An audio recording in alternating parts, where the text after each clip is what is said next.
One of my hobbies is I collect dust. Are you from this country? I go around town slashing tire prices. Do you get that? Do you know that Christmas song, Do You Hear What I Hear? Do you?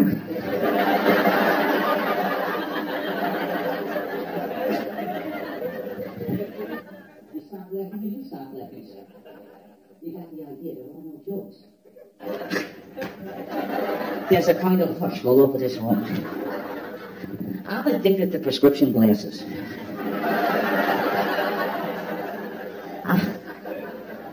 And 2020 wants to do my life story. It gets where a 4-year-old wrote this.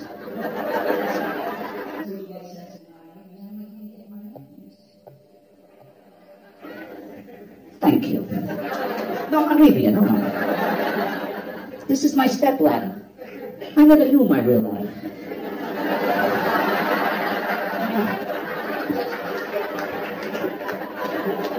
I heard great things about my real ladder, that he supported 3 people at one time. Last I heard he's running in for that up too. The last I heard he was in a 12-step program. It really didn't matter. Oh, thank you.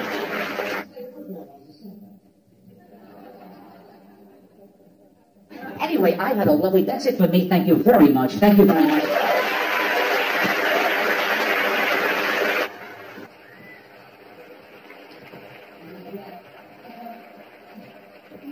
Anyway, with that, I'm going to bring up the man. Do you know the man? Mr. Who? Mr. Louis who? What? Mr. Louis Prima? No. Mr. Louis Armstrong? No. Mr. Louis C.K. Here he is.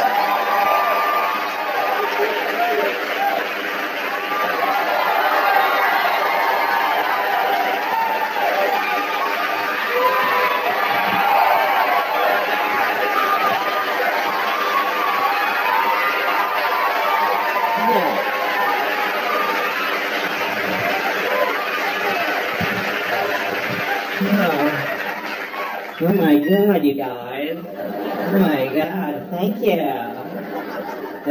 You guys are great. Thank you. This is what I talk like now, just so you know.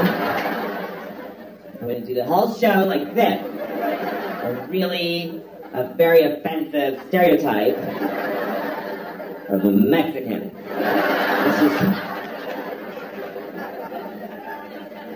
There's a Mexican at the border. Just let me in! Jesus! You guys were dicks in there anyway! Fuck you, America! Is that too high up, do you think? Sorry, I always like to stand just a little bit wrong, you know? Just for my own entertainment, instead of staying like this. Just put it little me in here. Just so people are like, I don't know why that bothers me. Especially if I'm somewhere I don't like being, like CBS. You know, I hate CBS. But sometimes you gotta go in there. That should be their slogan. CBS. CBS, sometimes you gotta come in here. Or else you're gonna get your wart Band-Aids. And that stuff for your dry vagina. Dry vagina. I used to think it was called a vagina. I did because I grew up in Boston. And I don't know if you are familiar with what people call it the Boston accent. It's not an accent. It's a whole city of people saying most words wrong. It's just a stupidity in a massive region. Because my teachers, they talk like that. I had a teacher named Miss Doherty, but she thought her name was Miss Doherty. She mispronounced her own name. Miss Doherty. And she gave us sex ed. It was 5th grade. We had sex ed with Miss Doherty, and she's showing us the diagram. She's like, this is a penis, and this is a vagina. Now during intercourse, the man ejaculates sperm up into the vagina. And then later, a fucking baby comes out of the vagina. And sometimes it's retarded. This was the 70s. A teacher said retarded in Boston in the 70s. My daughter's retarded. She used to tell us every day. I have a daughter and she's mentally retarded. She's 35 and she lives in my house. She better be fucking retarded. Now stick her back up in my vagina. So I thought it was called a vagina until I was like 25. And I remember thinking it was like it's a vagina. It's like a thing that vagines, you know? Like you use it to vagina. I got a vagina in my driveway. I don't know. I'm just gonna vagina this new table I just made. That would make a nice table. Like you make a new table, and then you take the 80 grit paper and you sand it, and then 120, and then you go, all right, honey, get up there, and she just... It's like an old, like one of those Danish tables, or like a, ooh, nice old Italian table. This table is very smooth because my wife have a very juicy boozy, and she vagina the table. And my family, we do this for generations, and we vagina. All right. So I'm 47 now, and yeah, I know that's about what it's worth. That's what that deserves.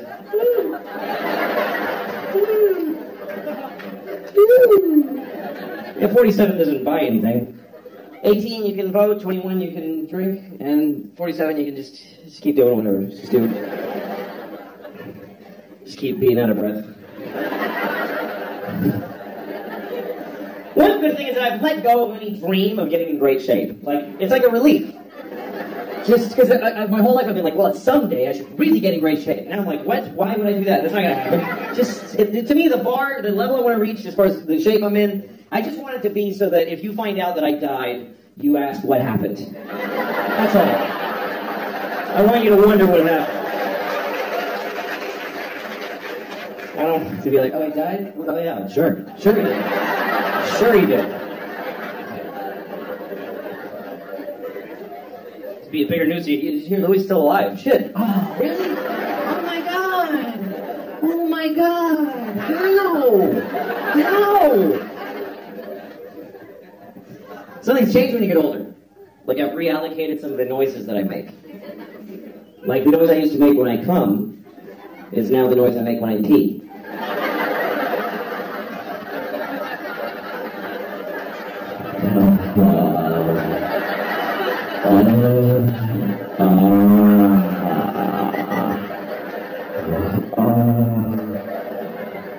Take it all, bitch. Very disrespectful to my toilet, unfortunately. Yeah, you got that piss, don't you? Bitch. I'm gonna shit in your mouth, too. You ain't nothing but a shitty, piss-drinking tullet. Dumb bitch tullet. You ain't intelligent. You ain't even been outside. Just sit there waiting for me to shit in your face. Got piss on your lips. You ain't even special. I piss in 3 toilets a day. You ain't shit. It's terrible. It's awful. That's how my dad treated his toilets, that's where I learned it. It's a shame. So that's the noise I make when I pee. And some of you might be wondering, none of you are wondering. What noise do I make when I come? So this is the noise I make when I come. I just go. It's done! Then clouds and lightning and crows. It's complete! Kind of intense. There's a little witch with white eyes going, and the child will be born! I don't know. One time I was having sex with a woman. It was our first time having sex. Also turned out to be our last time. But I didn't know that. Anyway, I was gonna come soon, so I felt like talking about it. But I didn't know her very well, so it came out weird. I said, "Oh, kill me." She's like, what did you say? Because I was back there. That's why she had to go like this. What did you say? What was that back there, Chief? What was that? Yes, I'm always back there. So weird thing to brag about. I'm always behind. Every time. So they don't see me crying. It's weird having sex with a woman from behind because you don't know what's going on the whole time. And I get kind of paranoid. You know, the whole time she might be like...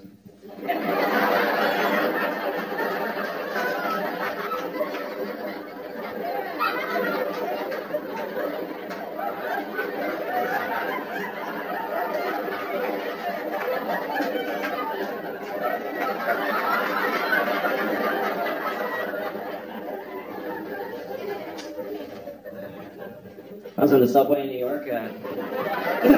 This isn't another sex story. This is a traveling story. Are you ready? So I'm on the subway. I'm standing there. I wasn't holding anything. I just like to stand like this. Standing there. I walk around the city like this. Hi. So I'm standing there, and from behind me over here, I hear this. I hear, and I was like, ooh, okay. This is a crazy person. I mean, it's not a big surprise in New York. And I heard it again. I was like, all right, I want to see the crazy person. Just want to take a look. So I look over, and it's not what I expected. It wasn't a big homeless guy with 2 sets of headphones that don't work or anything like that. It was a young woman. She looked like she was about 21. She's standing there. She's very kind of nice, properly dressed. She was very, like, Michigan-y or something. Very suburban-y, Michigan-y kind of thing. And she's standing there with a ponytail. And then all of a sudden she starts going like this. She goes, la la la la la la la. La la la la la la. And I realized, oh, she's like a student, like a singing music student. And she's doing her vocal exercises on the subway. You know what? It wasn't charming or nice. It was arrogant and rude. Because she just had this look like, I'm so cool, because I'm studying music in New York City. And I just do my thing around the subway every day. La la la la la la la, everybody. La la la la la la la, tired nerds who just did a 14-hour shift.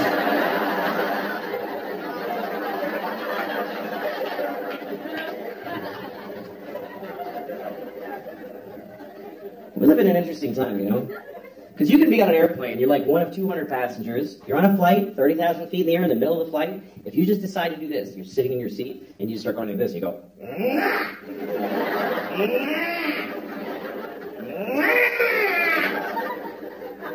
If you do that and don't stop doing it, they will land the plane.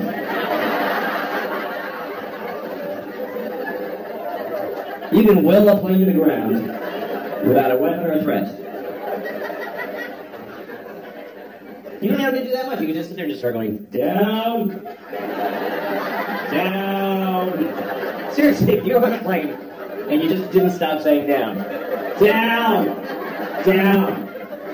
Seriously, problem, down, down. Fighter jets.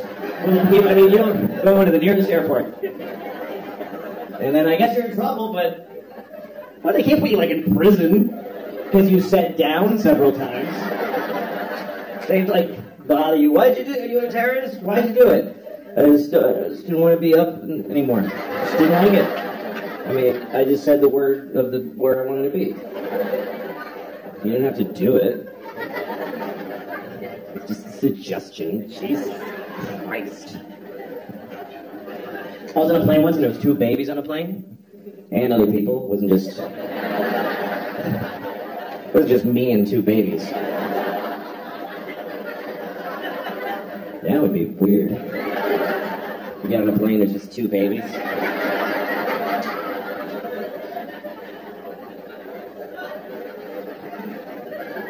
Come on, we're leaving soon. He's the pilot baby. I'm the other baby. No, it's alright, I'm not gonna... You babies have a good flight. But I'm gonna find another way to get there. Yeah, I don't like the way this was starting. Anyway, I was on a plane and there's these two babies, and they're crying the whole time. Crying the whole plane, that happens a lot. I don't think they knew each other, they're just crying. I've seen this on so many planes, I started wondering, is there a reason for this? Is there like an actual reason why babies... So I looked it up. Turns out there's an actual reason why babies cry on airplanes, and it's because they're upset that gay people are getting married. Like, really upset. Like, inconsolably upset. Honey, the country's changing. And I don't agree with them. I think if people are in love, they should get married. But they can't accept that. They're just, they're just being babies. Babies are selfish. They are. Babies are selfish. They just, meh. No baby ever goes, meh, but how are you doing now?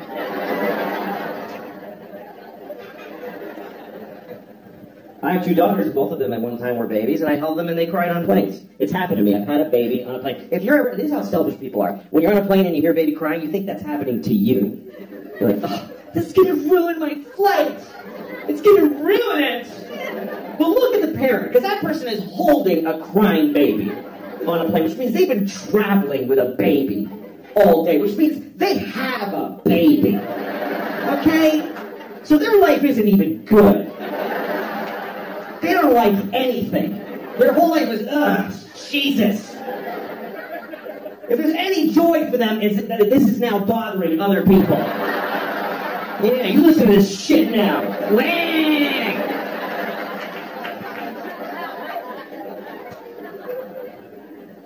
I remember one time my baby was crying on the plane, she was really upset, and this guy and some businessman on the plane, because businessmen always think that every flight is a private plane of theirs that we're all like piggybacking on. And this guy has this fucking newspaper, and he turns around and looks at me and my baby, and he looks right at me. He doesn't kind of like go like this, he looks at me like, Like, could ya?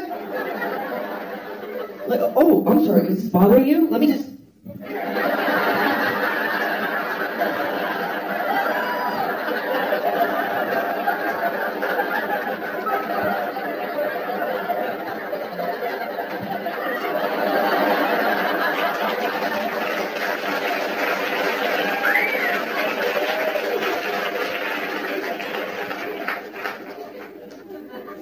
You all just clap for a dead baby.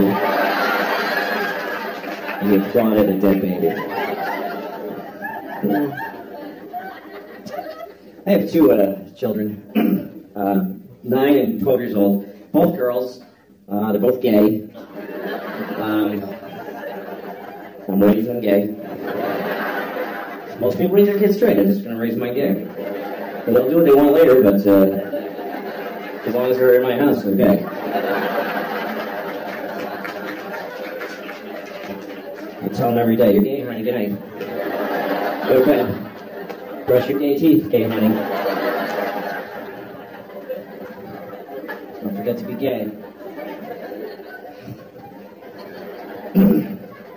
Having children is a big responsibility, and I've never really done very well at it. Made a lot of mistakes, some of them big, some of them small, you know? Like, I'm still a person, I still am an idiot. You know, still, like, I got high one night, I got really high. Because I don't do drugs. I never do drugs. Never. So that when I do, they're way more fun.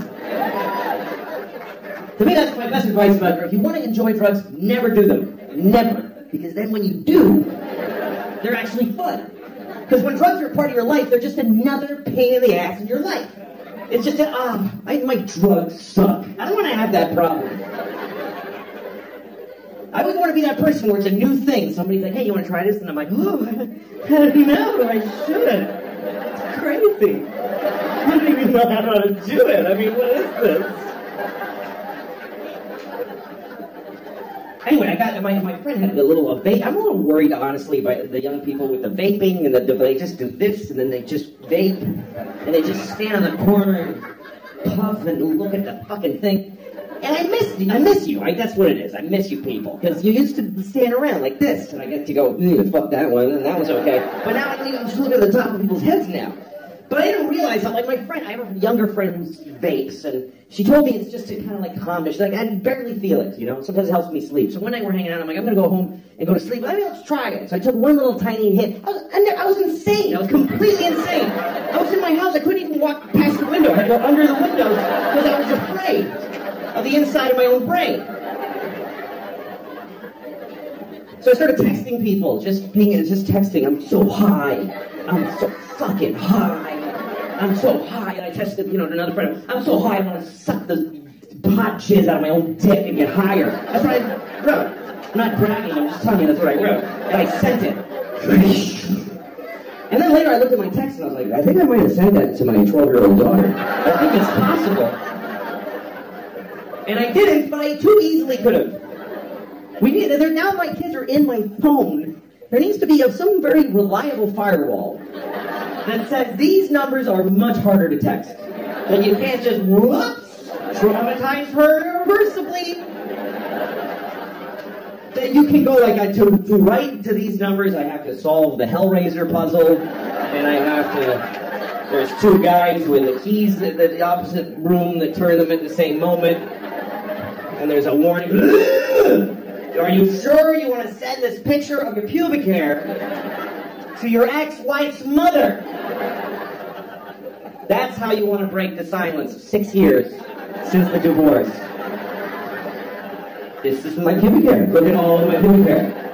How have you been?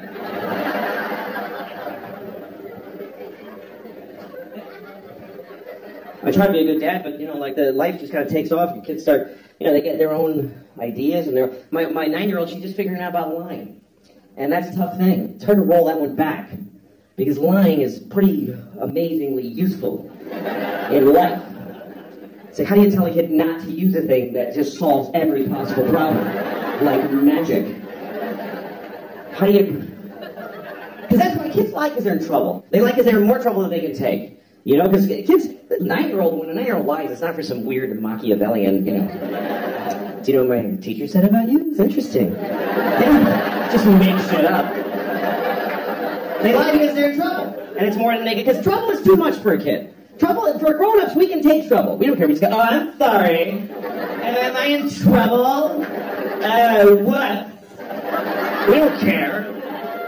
But to a little kid, trouble is like this horrible, can you take the chocolate?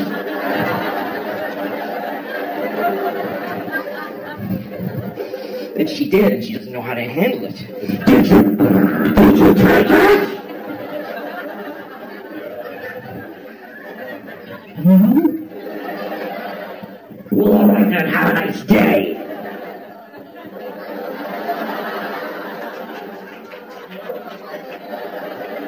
How do you then tell her, don't ever apply that perfect solution again to terrifying things? Mark Twain once said, a man who always tells the truth doesn't have to remember what he said. And that's great.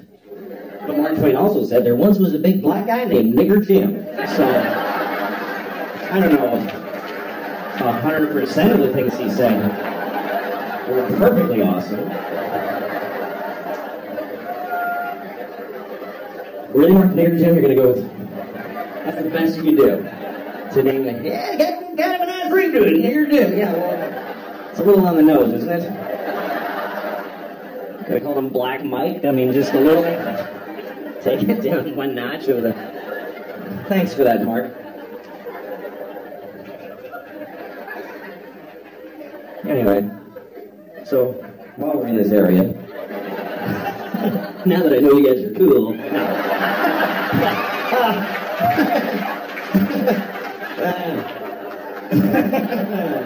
no, but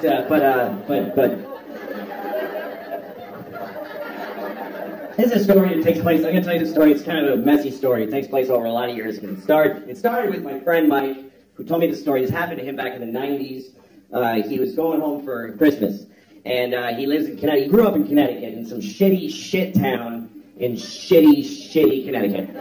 And he didn't like going home. He's one of those people that came from a place, doesn't like it anymore. And he goes back, he doesn't know how to handle his family, And he came from a family of white racists and he doesn't like going home, but it's still home. So he went home for Christmas one year, and everybody's hanging out during the day, talking, having lunch, and his father and his brother both work at this factory, and his brother's grousing about his day at work, and he goes, yeah, and then this fucking nigger fell asleep at the forklift. And then my friend Mike heard that and he went, oh, God, why am I part of this people? I hate this. And he felt bad. And then that night he's in the kitchen and he's having a warm milk or whatever. And I don't know why that's funny, but what that sounds about. Yeah, because he's a pussy. He's just sort of having some time with someone. His cousin comes downstairs. We're staying with his cousin. He likes his cousin. That's the one person he always felt connected with. And his cousin's like, what's wrong, man? And he says, well, geez, I come home and I hope that everything would be, normal. But then my brother says, he's about the wood factory and this nigger fell asleep at the forklift. And his cousin goes, oh my God, the nigger fell asleep at the forklift? So this is the first part of the story. Okay, so Mike tells me that story about how he's just not listened to by anybody in his family. And then later on, I get a job writing on a TV show for Cedric the Entertainer. Great guy. And he had a show, and he hired writing staff, half white writers, half black writers. So at lunchtime, we talked about race. It was just that we'd have these provocative, interesting conversations, trading notes about race, the white writers and the black writers. And I told that story. I told the whole thing about the guy, and then the cousin saying, and then one of the writers, a black writer, he goes, there's nothing worse than a nigger falling asleep in the forklift. Making it harder for the rest of us. Still, nobody's quite hearing what my friend was going through. And then, about a year later, I'm hanging out with my friend Dino. Dino's Greek. He has no dog in the race. He doesn't carry away. He's Greek. Greeks aren't white or black. He's just got a big nose and he just stands there. I told Dino the whole story. I told him about the guy, and he goes, and then the black, and then Dino says, how do you fall asleep at a forklift?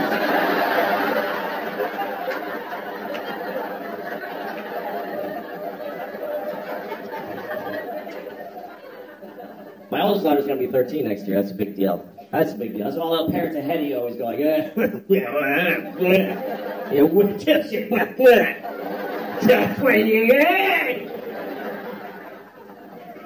I'm not afraid of her teenagehood. It's going to be challenging and difficult, but she'll meet the challenges. I'm always proud of my kid. She's a good kid. Now, some parents are really afraid of their daughters. A lot of dads get scared. Like, I don't know what to do. I have this friend, his daughter's 15. He's like, she's going to start having sex.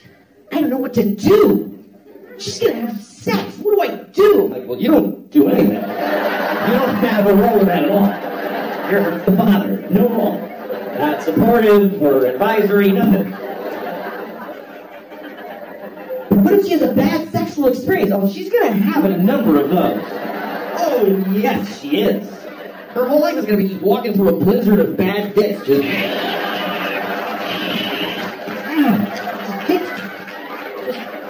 Jesus. Fuck,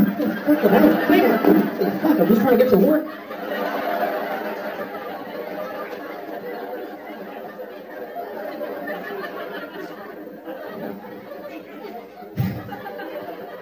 The little one, the 9-year-old, life's a little simpler. Tap dancing, she takes tap dancing class. We started her with tap dancing because we figured by the time she grows up, it'll be the 1930s again. And, yeah, she'll have this thing she can do that nobody enjoys watching. Do you know who the audience is for tap dancing? The parents of tap dancing students. That's all of it. Because we all have to go to the show at the end of the tap dancing semester. And they have a big theater show, and all the kids get up there. They all tap dance in groups of 3s. There's about 6,000 kids. They do about 20 minutes each. So the show's about 7 months long. And everybody dies at the end. But you go because you want to see your kid tap dance. Because that's an amazing thing. Because this was a baby. She was just a baby. She was just like, that's it. And now she's going like this. It's amazing. But you gotta watch all those other kids that you don't love at all. You gotta watch people, grown-ups do it. There's grown-up adult students, and they get up there. Get them off. Nobody's here to see you. Nobody. Your parents are dead. You're 52. Nobody came from work. Nobody came from work.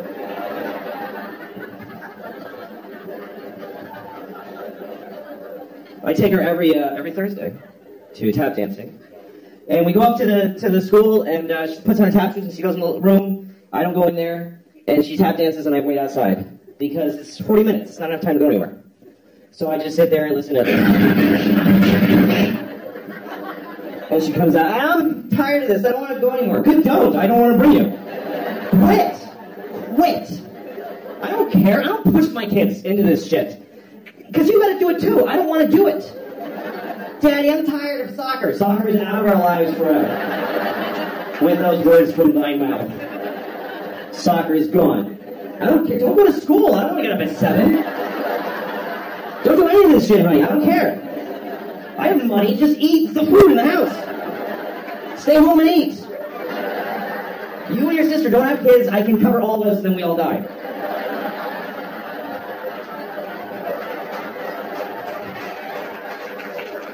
That's my goal. I want to make enough money that we can just lock the door and eat the food. That's it. Daddy, what are we doing today? Go to the food room and pick something out and go to bed. That's all that's required of you. People overthink this life shit. People get all knotted up. I don't know what to do with my life. Like, I don't know, like, what I should be, or like, I don't know, it's like, what should I, like, do with my life? Just get food, put it in here. Put food in here. That's it. Put food in here. Walk around and look for food. And anytime you see any food, put it in here. Just take it, put it in here. Later, when you feel pressure, shit out the shit in there. That's it. If anybody tries to stop you from doing either of those, murder them. That's it. Doesn't have to be more complicated. Do it till you're dead. Till you're dead. Till you're dead. Dead.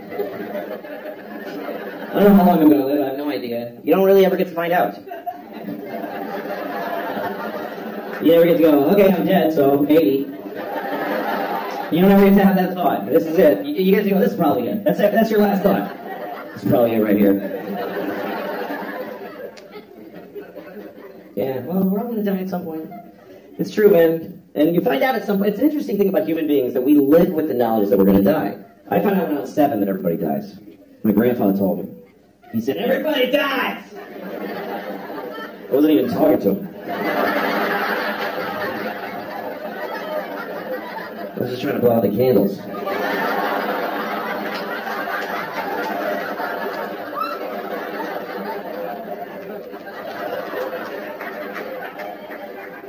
Now, I was 7 years old when I found that everybody dies. And I was excited. Not because everybody dies, but because I knew it. I was excited because I knew I was young to know that everybody dies. I knew that most of my friends didn't know, and I thought, I want to tell them. How many people want to tell everybody? I especially wanted to tell Benji, this kid across the street from me. There's this kid, Benji. I didn't know he was my friend.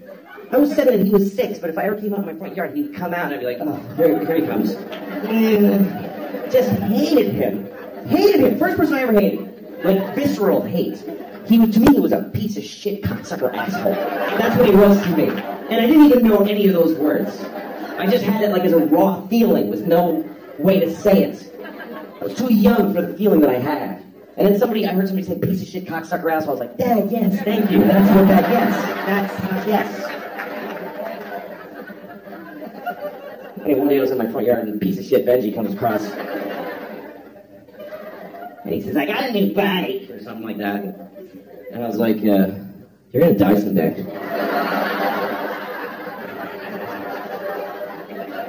He was like, what? No, I'm not. I said, yes, you are. Everybody dies. You're gonna die, and your mom's gonna die, and your daddy's gonna die. In that order. He's really upset. And he starts running. It's still funny to me. It still makes me laugh. 40 years later, I can still see it so clearly, and it still makes me laugh. Run, Benji! You can't run from this shit, bitch! It's gonna get ya! What if he's dead? Anyway. So, he came back with his mom. His mom's so angry. And I was scared. And his mom came over. What did you say to him? And I said, I told him that everybody dies. And she goes, well, that's not necessarily true. He's like, what? She says, well, some people die, but not everybody does. And I was so full of questions. I was like, what about Abraham Lincoln and George Washington? They're dead. Well, she said, yeah, that's something happened to them. George Washington didn't take care of himself, and Lincoln got shot. But there's a lot of people alive from those days. And I was like, really? What about, like, Bible people? And she's like, yeah, we have to go. And then she left. Because I think she realized this is only going to get worse. She's not on a good side of this argument. And then I went to my mom. I told the whole thing. She was like, don't worry, that lady's a fucking idiot. Don't listen to her. My mom said, don't worry, baby. You're definitely going to die.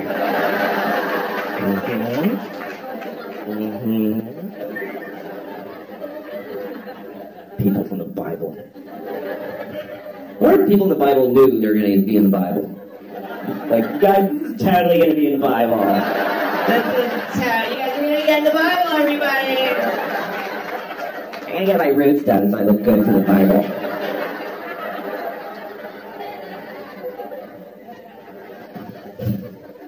Yeah, my dog died recently. I had to tell the kids that the dog is dead. That's a tough thing, telling your kids that the dog died. You got to tell them. At some point, you can't just keep going. Where are you going? Oh, there he goes. Oh, he's that little scamp. Go get him. Told my kids the dog died, and we dealt with it. And I was proud of them how they expressed their feelings about it. They cried. I was proud of them how they dealt with their feelings and what they said about it and how they processed it. And I realized this was a positive thing. That's how you start thinking as a parent. A lot of things you don't think would be positive really are because a dog dying is an opportunity to deal with death with your kids. It's like a dry run for grandma. It is. It is. Dog dies, you talk about it, you deal with it. Later on you go, so you know all that stuff we talked about the dog? Yes, so grandma knew. Mm-hmm. All the same stuff. That's right. All right, go brush your teeth. I had a dog when I was a kid, and he hated me. And it really hurt.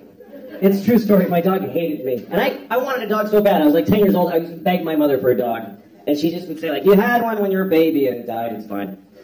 But finally she said, you can have a dog if you keep your room clean for a month. And I was so excited because I was like, I'm getting a dog. I told all my friends, I'm going to get a dog. All I have to do is keep my room clean for a month. I lasted about a week and it just went to shit. I couldn't do it. And I tried like 3-4 days. I couldn't do it. I got so depressed. I was like, I'm 10 and I already know my life is going to be shit. Because I can't do anything. And finally my mom was like, well, get the dog. You're bumming everybody out. So she got us a dog. And the dog looked at me and he hated me on sight. And I worked hard to take care of this dog. I was kind to him and he still hated me. Which hurt. That's why it hurt. Because he must have just hated like who I am inside. You could tell how he felt because he was very expressive. He was a terrier, you know, so he had eyebrows.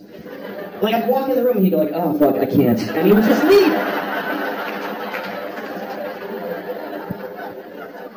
I would take him for a walk and I had to use a leash and I didn't want to use a leash. I want to be one of those cool guys with a dog that just comes along. You know, those guys always got like a suede jacket with patches in it.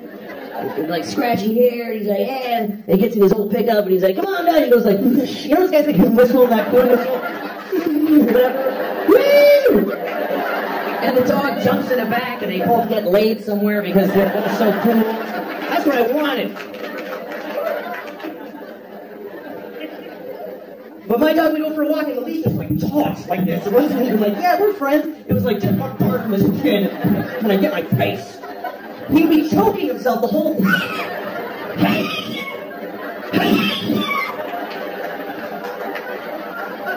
And if I ever like slipped and dropped the leash, he'd be like, I'm not your dog. He would just run. He would run like a slave. He would just take off.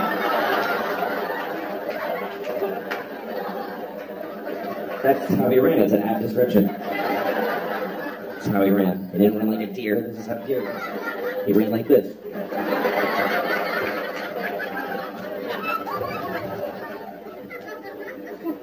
He ran away so many times, and then we got a call from the pound. Hi, we have your dog. And you could hear my dog in the background like, don't. Seriously? I told you I don't want to. I've never been a big animal person. Some animals I hate. Bats, I think bats are just disgusting. I hate bats. I hate it's a rat with leather wings. You ever see one and they like look around? It's like somebody, you know, they have a face. It's disgusting. Hate bats. And I'm sure there's a whole thing of, oh, did you know that bats make all the French toast in the world or whatever? I don't care. Hate them. I had a bad bat experience. This summer, we rented a house this summer. I got a house for me and the kids. My ex-wife and I, we shared custody of the kids. And so this summer I had 1 month to go with her, 1 month with me. So I got a nice house in the country. And it was beautiful. The kids loved it. But the kids go to sleep at, 8 o'clock at night. So I'm just laying awake. Terrified. Terrified. I'm so scared in the country because it's just quiet and it's just mystery and trees and darkness. I live in New York City. I feel perfectly safe there. I'm surrounded by murderers and child molesters and Jews. Right. I mean, there are. There's a bunch of them. So one night I'm in the country house and I'm just laying awake, just begging for the fucking sun to come up so I can sleep through my days with the kids. And I'm laying awake, and my bedroom's above the kitchen, and suddenly I hear this. I swear to God, I heard this sound. I heard that, like clear as a bell. And immediately my heart is pounding. I'm like, I'm going to have a heart attack right now.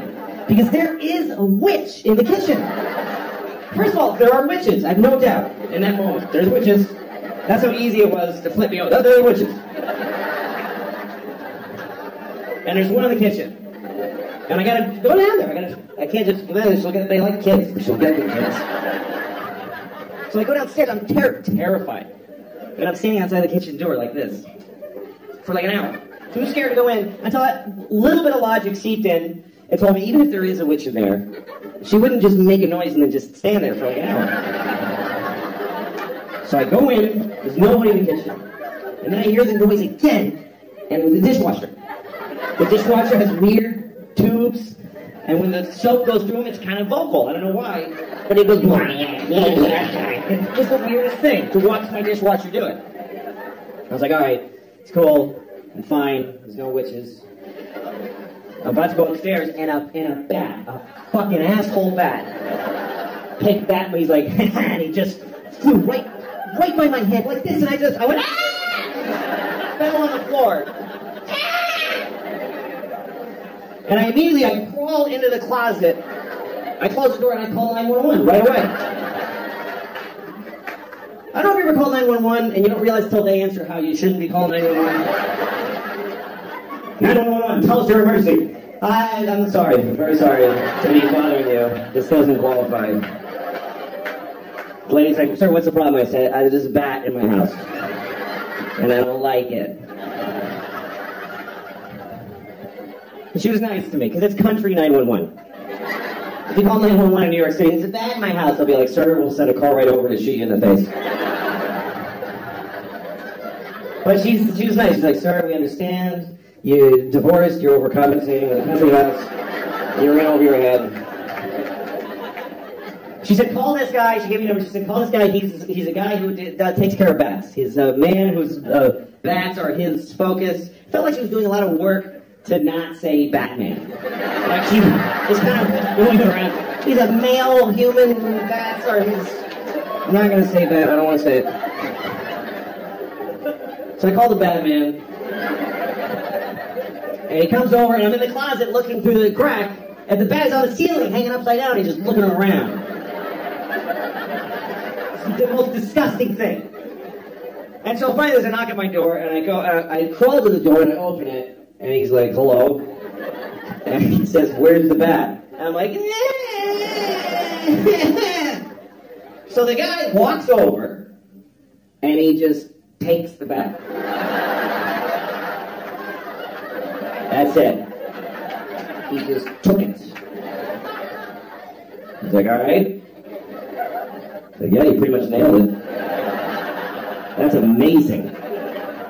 It's like I called somebody and said, help, there's a box of tissues on my table. Oh, thank goodness. What a relief to have a man in the house. Would you like some sweet tea? Wasn't expecting company. Oh, my throat fell open. He saw my breasts. Ooh, what do we do now, Mr. Batman? You know, I am kind of grateful to that Batman. Now that you're going to fuck me.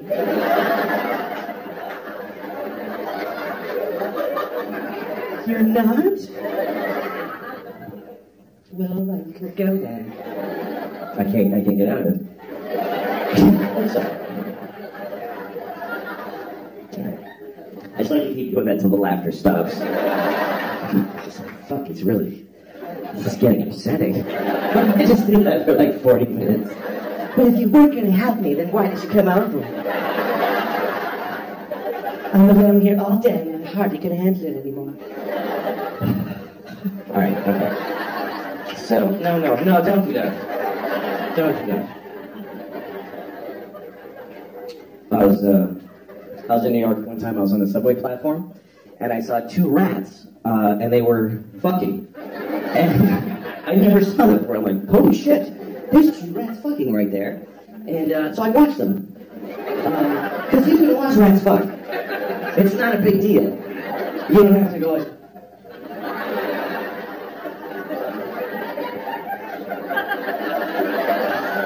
You can really just totally just watch them.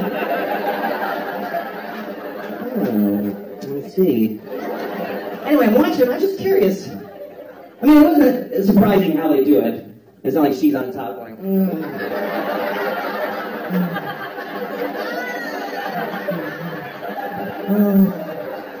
love it. Oh, I think it's a Japanese rat I'm going. Oh, it's so good. Fuck you. Oh, come on, Ricky, do it. Alright. Anyway. It wasn't anything like that.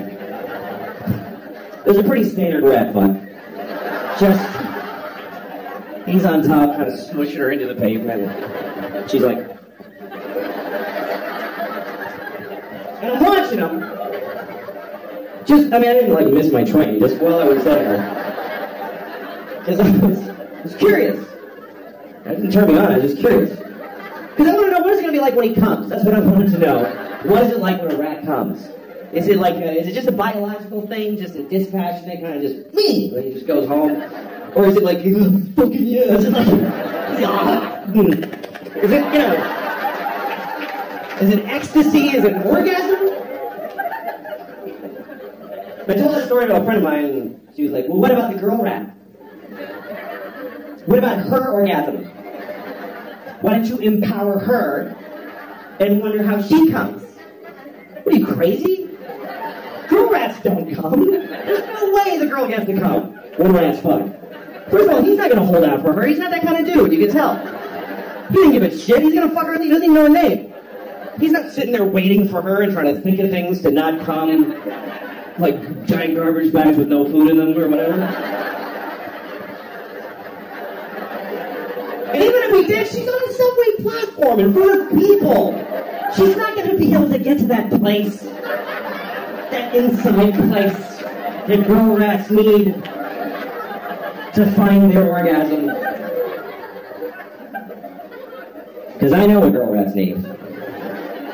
I know how to make a girl rat come. I do. You just pick them up and hold them upside down and you just...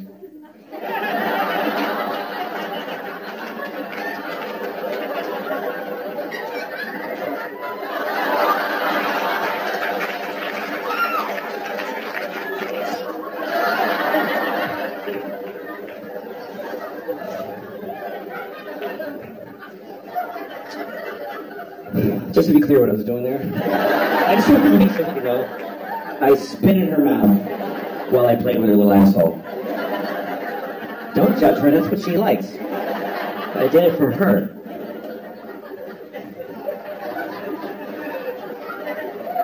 I was watching The Wizard of Oz with my daughters, and I know that's a weird couple of stories to put together.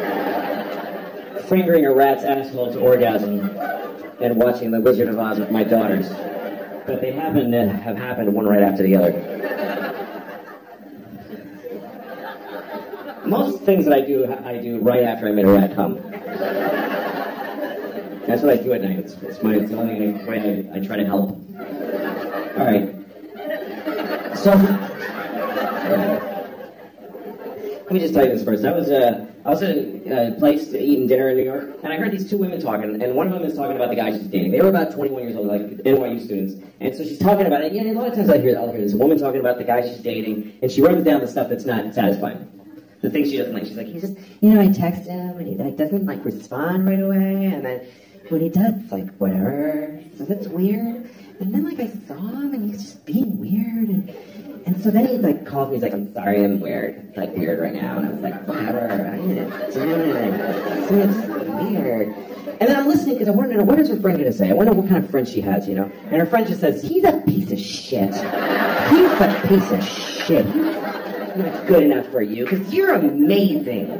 You're amazing. So he just can't handle how amazing you are. And I remember thinking, that is a shitty friend. That's not a good friend. That is not a good way to approach life. I'm amazing. And anybody who doesn't text me back just can't handle how amazing I am. I mean, she's a student. She can't be. She's not Nelson Mandela. She's in college. I'm sure she's fine, but you're amazing the way you take classes. What is so amazing? She's kind of boring. He's kind of a douche. It's fine. They're fine. You need to know that you're boring a little bit. It's important. Self-love is a good thing, but self-awareness is more important.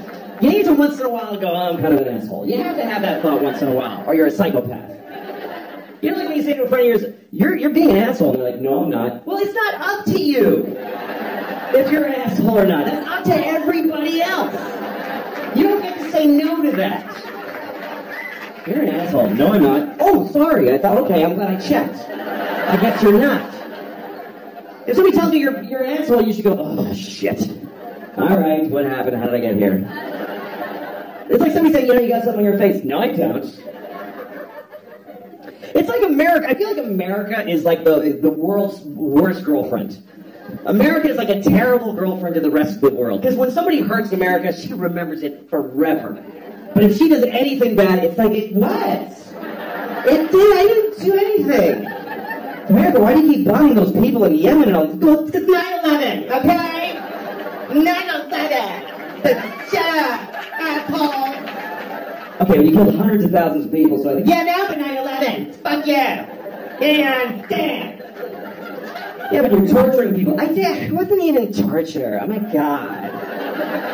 He's such a baby. I didn't even do anything to him.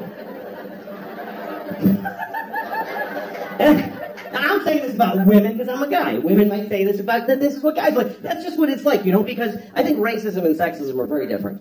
To me, racism is just a mistake. It's just an error. It doesn't really make any sense. We can just do away with it. But sexism isn't going anywhere. Because sexism is way deep the fuck down inside. So it's just the way we feel about each other. So, women!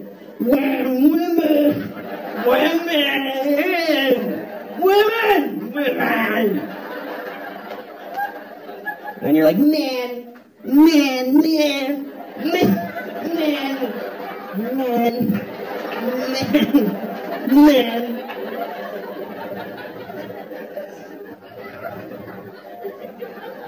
Anyway, so I'm watching The Wizard of Oz with my daughters. Is that enough of a comment? All right. I'm watching The Wizard of Oz. I don't know if you've seen it. It's about a little girl named Dorothy. A very sweet little girl, played by an alcoholic older lady. Who lives in Kansas. She's a dog. She's very upset. And she keeps telling, my dog! And everybody's like, this is a farm. We're working. Leave us alone. And then there's a tornado, and they all run inside, and they barely look for her. It's unbelievable. It was so upsetting to me when I was a kid to see this movie. Because Auntie was like, Dorothy! Okay, fuck it. And she just goes right inside, bolts the door. Unbelievable. So Dorothy goes up to Oz. So here's the thing. I was watching the other night. There's this one moment that really stunned me. It's when Ray Bolger played the Scarecrow. He just got ripped apart by flying monkeys. And he's very upset. And he has this performance that's way over the top, even for this movie. Do you remember that one where the Tin Man comes over? What happens? And he's like, well, first they tore my arms off, and they threw them over there. And then they tore my legs off, and they threw them over there. And I've seen this movie 1,000 times. But for some reason this time, that moment made me go, oh, shit. That was a lot. And I started to wonder if Victor Fleming, the guy who directed The Wizard of Oz, if he had a moment during the filming of the movie where he was like, I think I gotta have a word with Ray.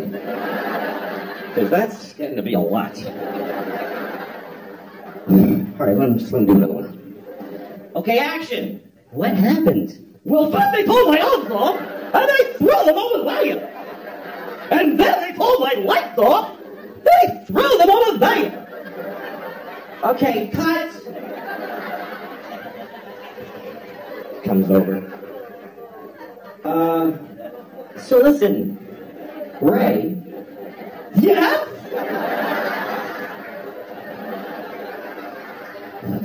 Nah, you're fine. You guys have been great. Thanks a lot for coming. I hope you enjoyed it. Thank you very much. Thank you. Thank you.